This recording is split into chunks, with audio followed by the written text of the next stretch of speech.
जी, पता नहीं क्या हुआ था, कोई नेट प्रॉब्लम कर गया था।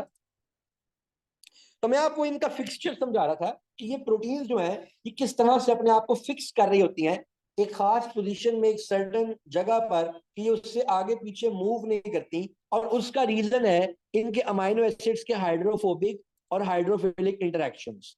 अब हमें ये जानना है कि हमारे पास ये जो प्रोटीन्स हैं इनमें से गुजरता क्या है, ये चैनल प्रोटीन्स क्यों बनाई जाती है। तो एक्चुअली इनमें से वो पार्टिकल्स गुजरते हैं जिनके ऊपर एक सर्टेन चार्ज होता है। चार्ज्ड पार्टिकल्स जो हैं वो इनमें से गुजरते हैं। आइंस, ये ऐसे मॉलिक्यूल्स, ऐसे लार्ज मॉलिक्यूल जिन पे कोई ना कोई ओवरऑल चार्ज है, यानी पोलर सब्सटेंसेस, आइदर जिनका साइज बड़ा है या फिर जिनके ऊपर कोई ना कोई चार्ज है, वो इन चैनल प्रोटीन्स में से गुजरते हैं और अपना रास्ता बनाते हैं। अच्छा, अब हमारे पास ये जो ट्रांसमेम्ब्रेन प्रोटीन है बेटे, इनकी भी दो टाइप्स है। एक तो मैंने आपको ट्रांसमेम्ब्रेन प्रोटीन बता दी जो कि चैनल प्रोटीन थी जिसमें से चार्ज मटेरियल गुजरे थे। अभी मैं आपको एक और ट्रांसमेम्ब्रेन प्रोटीन के बारे में बताता हूं।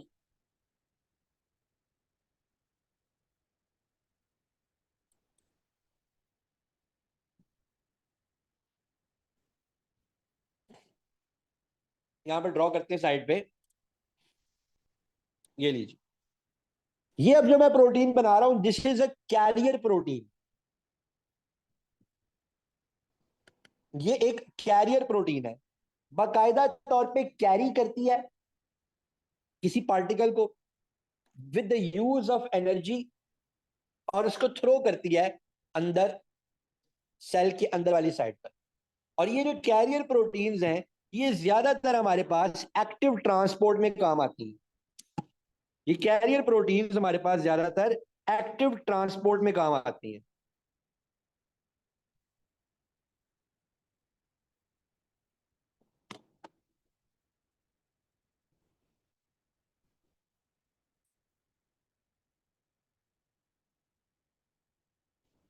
तो कुछ बुक की तरफ मूव करते हैं और देखते हैं प्रोटीन्स के बारे में। वो कहता है कि जो प्रोटीन्स हमें एम्बेडेड नजर आ रही है मेम्ब्रेन में, इनको हम इंट्रिंसिक या इंटेग्रल प्रोटीन बोलते हैं।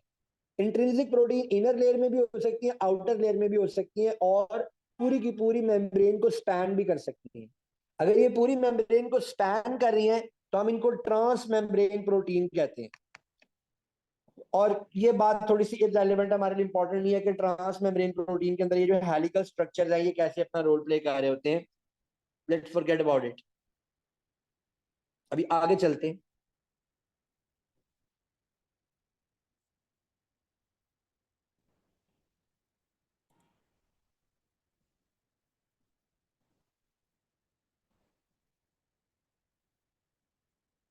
ये देखिए, अब यहां पर वो ये बता रहा है कि इंट्रिंसिक प्रोटीन के पास हाइड्रोफोबिक और हाइड्रोफिलिक दोनों तरह के रीजन होते हैं, और ये उस मेम्ब्रेन में स्टे इस तरीके से करती हैं बिकॉज हाइड्रोफोबिक रीजन जो है, जो मैं आपको सारी बात पहले बता चुका हूँ। दूसरी टाइप ऑफ प्रोटीन के बारे में वो बता रहा है कि वो हमारे पास एक्सट्रिंसिक या पेरिफेरल प्रोटीन है। अब एक्सट्रिंसिक या पेरिफेरल प्रोटीन या बाहर वाली साइड पर होगी या अंदर वाली साइड पर होगी। ठीक है जी, या वो सिर्फ बाहर वाली साइड पर मौजूद होगी या अंदर वाली साइड के ऊपर मौजूद होगी।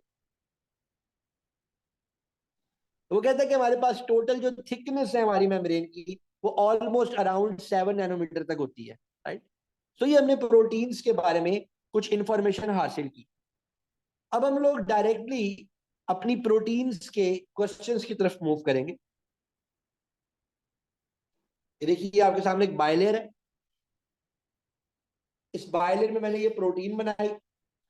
हाँ, अब एक और, अब इस प्रोटीन के ऊपर अगर ग्लूकोज की चेन लग जाए, ये कोई दरख्त नहीं बना रहा मैं, ये मैंने नीचे मेम्ब्रेन में प्रोटीन बनाई है, ट्रांस मेम्ब्रेन प्रोटीन, जो पूरी मेम्ब्रेन को स्पैन कर रही है, और उसके ऊपर मैंने कार्बोहाइड्रेट पार्ट बना दिया है।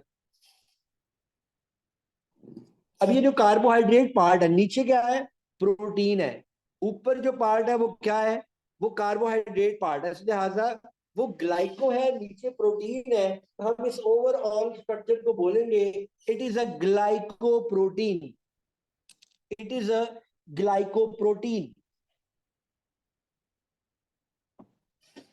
इसी तरह ये वाला पार्ट कोलेस्ट्रॉल या फॉस्फोलिपिड के साथ भी अटैच हो सकता है. In that case we are going to call it glycolipid.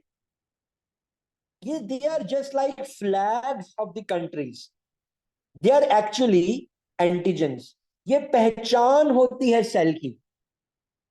हमारी बॉडी के इम्यूनिटी सेल्स जब इनको अप्रोच करते हैं, हमारी बॉडी के इम्यूनिटी सेल्स जब इनको अप्रोच करते हैं, इन एंटीजेंस को देख के वो अंदाजा लगाते हैं कि हमने इनके खिलाफ कोई रिएक्शन देना है या नहीं देना. अगर तो एंटीजन उनकी अपनी बॉडी के सेल्स हो तो वो कहते हैं कि ये तो हमारे अपने सेल्स हैं, नो प्रॉब्लम एट ऑल.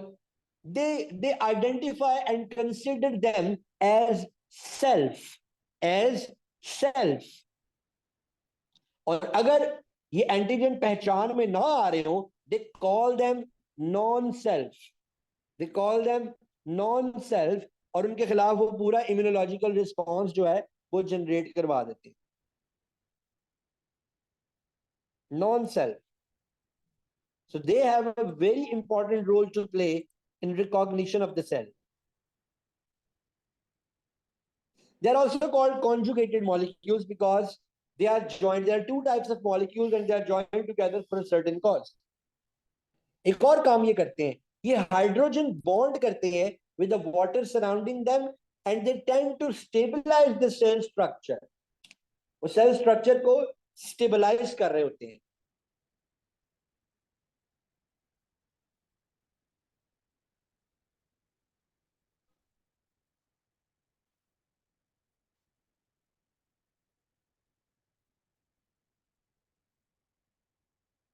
अब हमने इसके बारे में भी इंफॉर्मेशन हासिल की. Now let's talk about some of the questions of membrane proteins. As you know that we always move in such fashion that we do questions right after we study a concept. तो कहता है membrane proteins को peripheral कहते हैं अगर वो temporarily attached हो, और इंटेग्रल कहते हैं अगर वो पक्की पक्की अटैच्ड हो. पक्की पक्की अटैचमेंट से मौला जट का डायलॉग याद आ गया मुझे. तो अगर ये उसके साथ पक्की पक्की अटैच हो तो ये पेरिफेरल है, और अगर उसके साथ कच्ची कच्ची अटैच हो तो ये कोई और है. अगर टेम्परेरी अटैच है तो कच्ची, अगर पक्की अटैच है तो पेरिफेरल. अच्छा, इंटेग्रल प्रोटीन्स आर इंट्रिंसिक अगर होल बायलेयर पे आ रही हो, एंड एक्सट्रिंसिक अगर वन साइड पे जा रही हो. अब वो कहता है इन सारी बातों की रोशनी में बताएं चैनल प्रोटीन क्या होगी. चैनल आपको पता है पक्की पक्की अटैच होती है और पूरी मेम्ब्रेन को स्पैन कर रही होती है. तो फिर वो क्या हुई? एक तो वो इंट्रिंसिक हुई, और कौन सी intrinsic? Integral intrinsic. Integral intrinsic. ये ले आपके सामने हम बना के दिखा देते हैं आप. ये बायलेयर ये चैनल प्रोटीन पक्की पक्की attach and it's spanning towards the whole bilayer. So ये क्या हुई?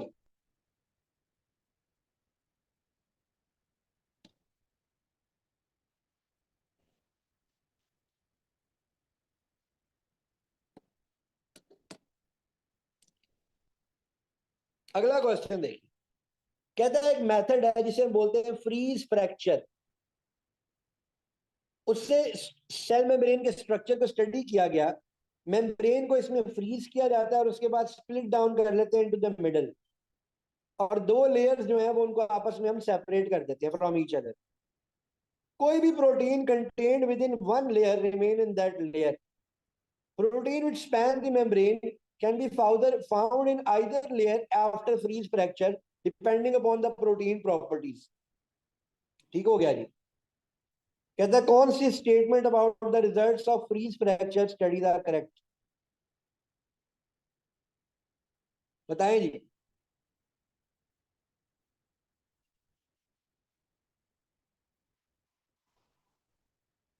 It provide evidence for the bilayer nature of membrane.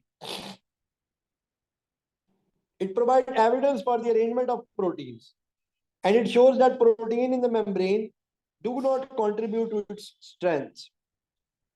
भाई ये स्ट्रेंथ की कंट्रीब्यूशन की तो कोई बात इसमें शो नहीं हो रही। मेम्ब्रेन को वो फ्रीज करके फ्रैक्चर करे तो वो दो टुकड़ों में डिवाइड हो रही है। और कुछ मेम्ब्रेन प्रोटीन ऐसी है जो कि सिर्फ एक मेम्ब्रेन के साथ लगी रह गई है, उसका दूसरा किनारा बाहर निकला हुआ है। तो दैट शोज कि भाई उसमें प्रोटीन की अरेंजमेंट दो तरह की है, ट्रांस मेम्ब्रेन अरेंजमेंट भी है और दूसरी अरेंजमेंट भी है। लेकिन ये तो कहीं साबित नहीं हो रहा कि वो उसकी स्ट्रेंथ में कोई पार्ट प्ले करते हैं।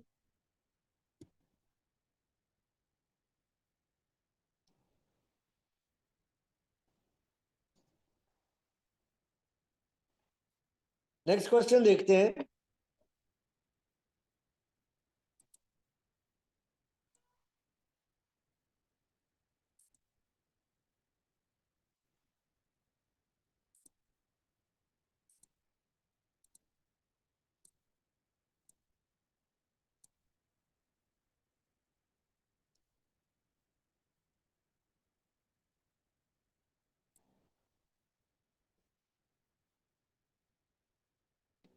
ये देखिए, ये ऊपर एक बायलेयर थी, उसमें एक एक्सट्रिंसिक और एक इंट्रिंसिक प्रोटीन थी। जब बायलेयर अलग हुई तो उसका किनारा निकला और वो वहां पर ऐसे एक्सपोज हो गई।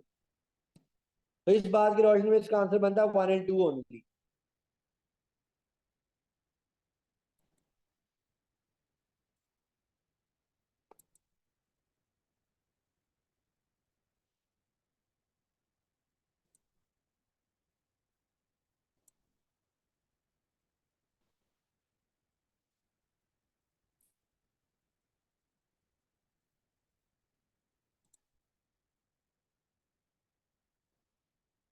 क्वेश्चन देखिए, कहता है विच लेबल्स आर करेक्ट। इसमें से ग्लाइकोप्रोटीन कौन सी है, फॉस्फोलिपिड कौन सा और प्रोटीन। सबसे पहले तो फॉस्फोलिपिड ढूंढे।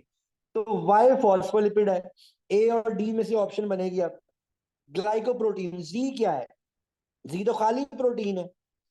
और एक्स क्या है, यस एक्स के ऊपर आपको ग्लूकोज की एक लेयर बनी हुई नजर आ रही है। तो ए आंसर हो गया। और जी जाहिर है अकेली प्रोटीन है, जी इज प्रोटीन अलोन।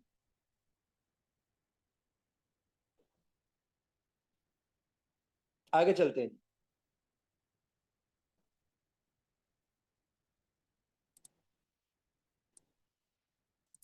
अच्छा, we don't have more questions. So ये हमारा पार्ट था जो कि हमने स्टडी किया प्रोटीन्स के बारे में। और